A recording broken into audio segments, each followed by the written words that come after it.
Social media పేరుతో social మీడియాలో పోస్టులు పెడితే చాలు కేసులు పెట్టి అరెస్టులు చేసి వేధిస్తున్నటువంటి వ్యవహారంలో ఒక శిక్ష హైకోర్టు విధించింది. బట్ ఇది ఇక్కడితో సరిపోదు. సీరియస్ శిక్షలు వేయకపోతే ప్రమాదం. సామాజిక మాధ్యమాలు అసభ్యకర పోస్టులు పెట్టిన వ్యవహారం మీద నమోదు చేసిన కేసులో నిందితుడు తిరుపతి లోకేష్‌ని అరెస్ట్ చేసిన పోలీసులు 24 గంటల్లోపు మ్యాజిస్ట్రేట్ ముందు హాజరుపరచకుండా అతని ప్రాథమిక హక్కుల్ని హరించారని హైకోర్టు తప్పుపట్టింది. నష్టపరిహారం కింద లోకేష్‌కి రూ. 10,000 చెల్లించాలని Vijayawada cyber crime police station ఎస్‌హెచ్ఓని ఆదేశించింది. సొమ్ము చెల్లించినట్టు రసీదు తీసుకుని దాన్ని రిజిస్ట్రార్ జ్యుడిషియల్‌కి అందజేయాలని స్పష్టం చేసింది. హైకోర్టు న్యాయమూర్తులు justice R. Raghunandan Rao, justice టీసీడీ శేఖర్లతో కూడిన ధర్మాసనం సోమవారం ఈ మేరకు తీర్పిచ్చింది.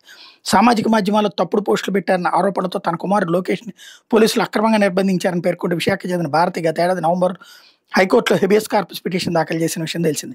వ్యాజ్యంపై ఇటీవల తుది విచారణ జరిపిన ధర్మాసనం సోమవారం నిర్ణయాన్ని ప్రకటించింది. కానీ ఇలాంటి శిక్షలు అయితే గనక ఇలాంటి తప్పులు ఎన్నైనా చేస్తారు. 10,000 కావాలంటే కడతారు.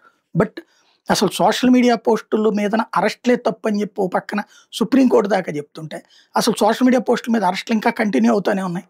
మళ్ళీ మ్యాజిస్ట్రేట్లని మీరు రిమాండ్ ఇవ్వద్దయ్యా అంటే ఇస్తూనే ఉన్నారు. ఎందుకు ఆలోచించండి అది.